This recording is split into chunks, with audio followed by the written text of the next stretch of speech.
Hey everybody, it's the Beardy from the Beardy and the Baldy channel, and I'm bringing you the next installment of Beardy's Books, my comic haul subscription pull list for Wednesday, June 16th, nope, June 15th, 2016. There we go, I got there eventually.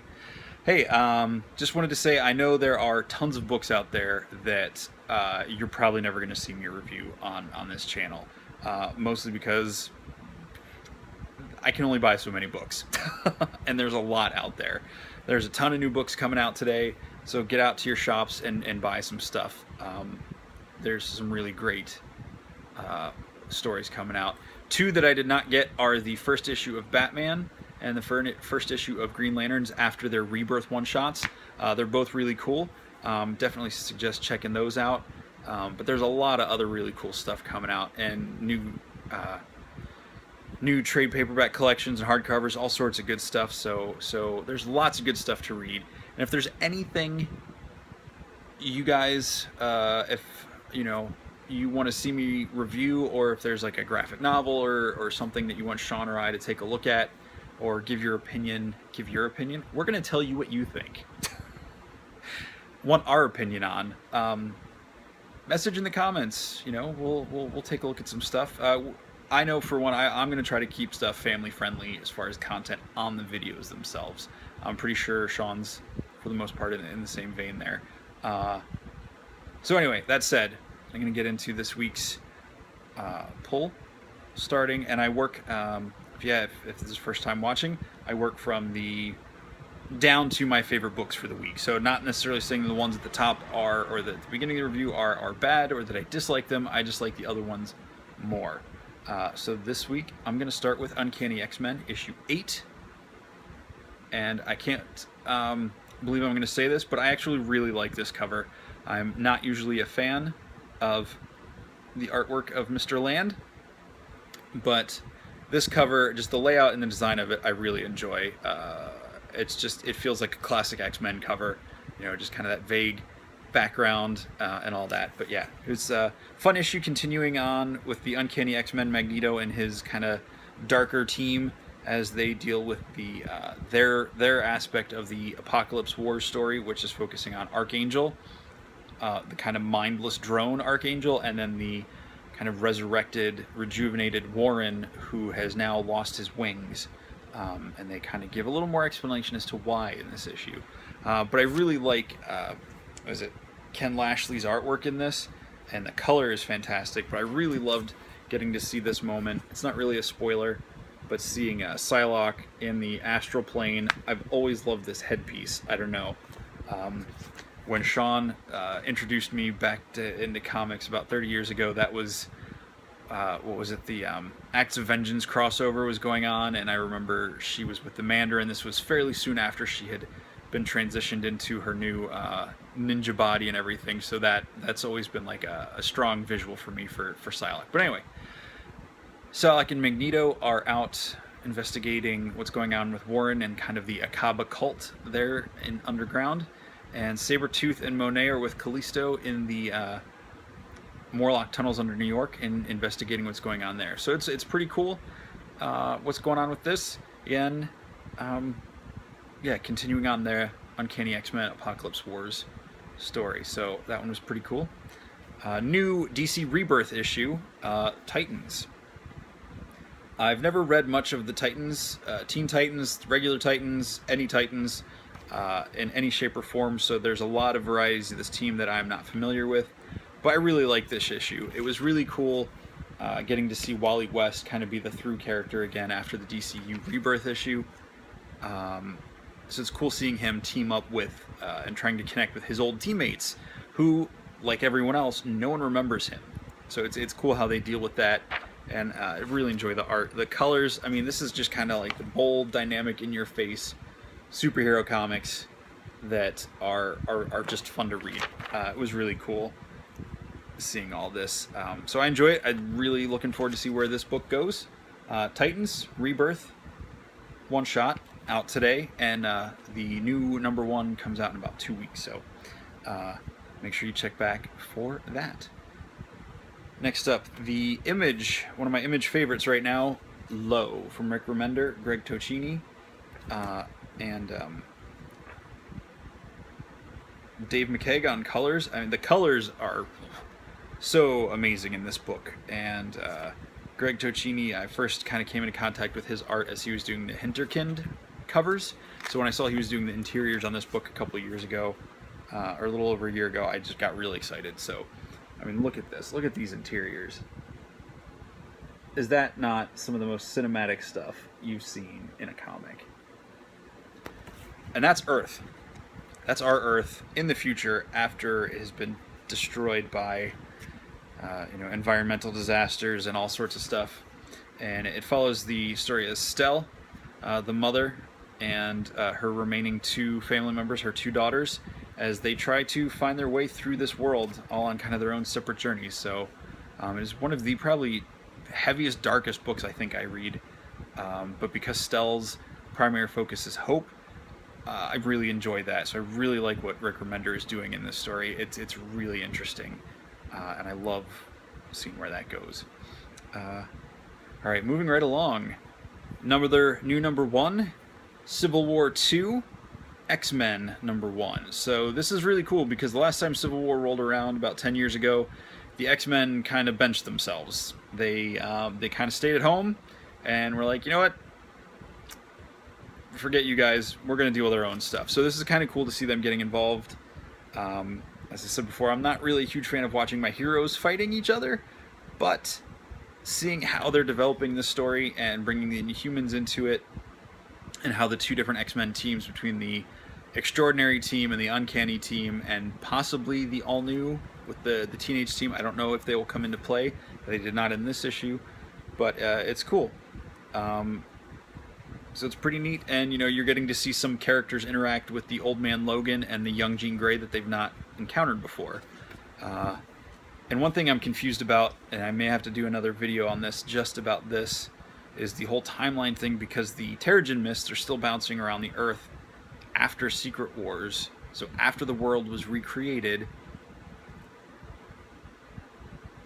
And this happened, for us, it was almost 2 years ago or so, at the end of Infinity, is when the Terrigen Mist Cloud was released. So I'm really confused as to why that's still a thing.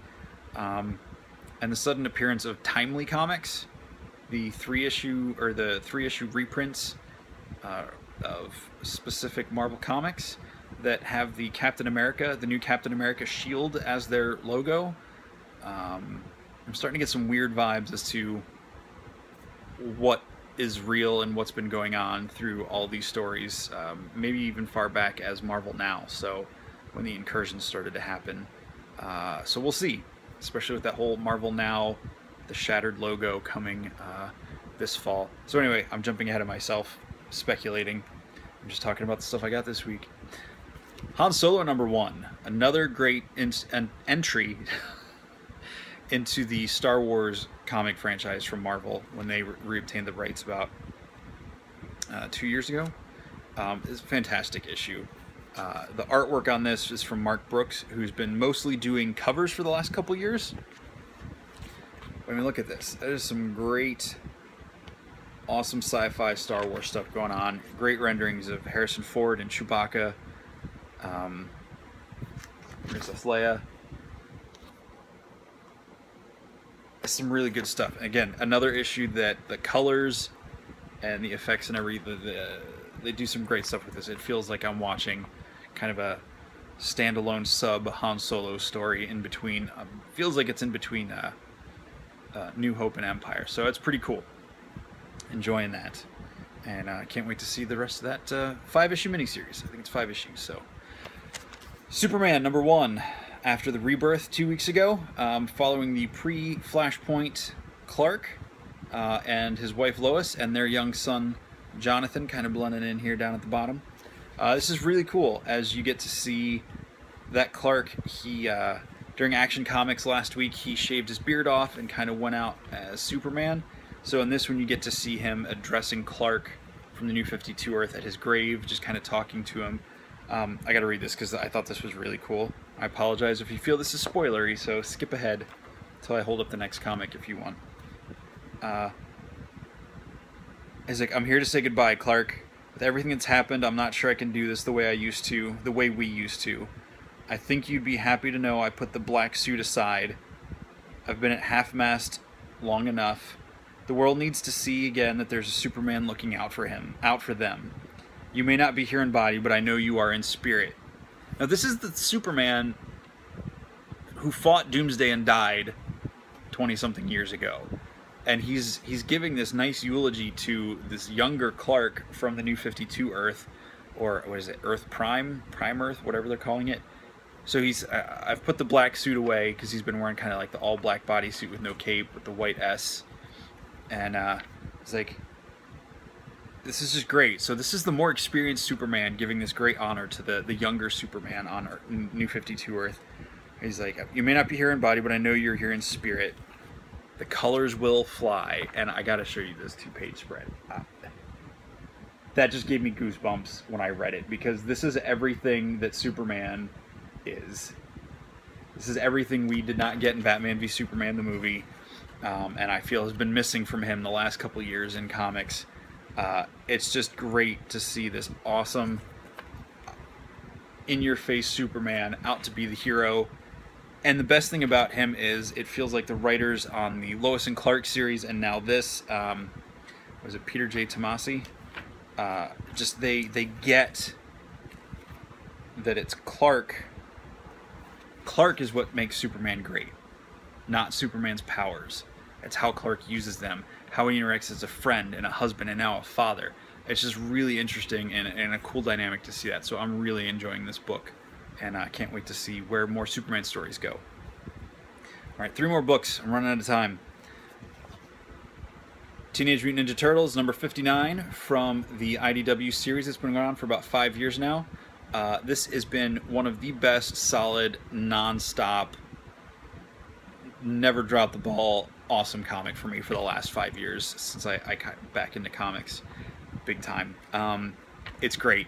The great cast of characters, the way they deal with the Turtles, the whole origin of them. I cannot recommend this book highly enough. And this issue is a pretty solid, great issue as you deal with Splinter, who has been the head of the Foot Clan for the last several months, and how people are adjusting with that. You've got Kitsune, Alopex, the fox here, the Arctic fox, and some other characters. The Rat King came back a while ago. So there's some interesting dynamics going on with these kind of like elder beings who are playing this game with all the characters of this world. It's really cool. Down to my last two favorites. It was hard to choose which one I liked better, so these are kind of tied for me. But Green Arrow number 1. I've never really read much with Green Arrow, but I loved the Rebirth, and I love this issue. No small part to Otto Schmidt for his art and color. I love this. The color design fits very strongly into what was being done on Greg Capullo's Batman series with Scott Snyder. I'm not sure who did the colors on that, but just these very vibrant, solid colors, but with all some great shading and stuff. I really enjoy it. Really like this series. It makes me laugh. It's adventurous, and I have no idea what's going on in a good way. Like, I can't predict what's going on because I don't know either of these characters well enough to kind of figure things out. So, great book. Looking forward to this series. And last but not least, Civil War 2, issue number 2. Iron Man is dragging the poor inhuman Ulysses, the guy who can predict the future. It's like he rips him right out of Attilan, however you say the home world of, or the home city of the Inhumans. Like I said earlier, I'm not a big fan of watching my heroes fighting each other, but Bendis is telling an amazing story and making the stakes worthwhile, and at least it's making it interesting reading as to why they're doing this, instead of like, oh, I just disagree with you, I'm going to punch you now. And Dave Marquez's artwork on issue 1 blew me away, seeing like all the heroes rush to fight the Celestials that were dooming Earth, and then in this, seeing this kind of shot with all the heroes coming to Medusa is great. I don't want to spoil any more, but it's great. So that's my pull list. Beardy's books for June 15th, 2016. Catch you next time. Peace.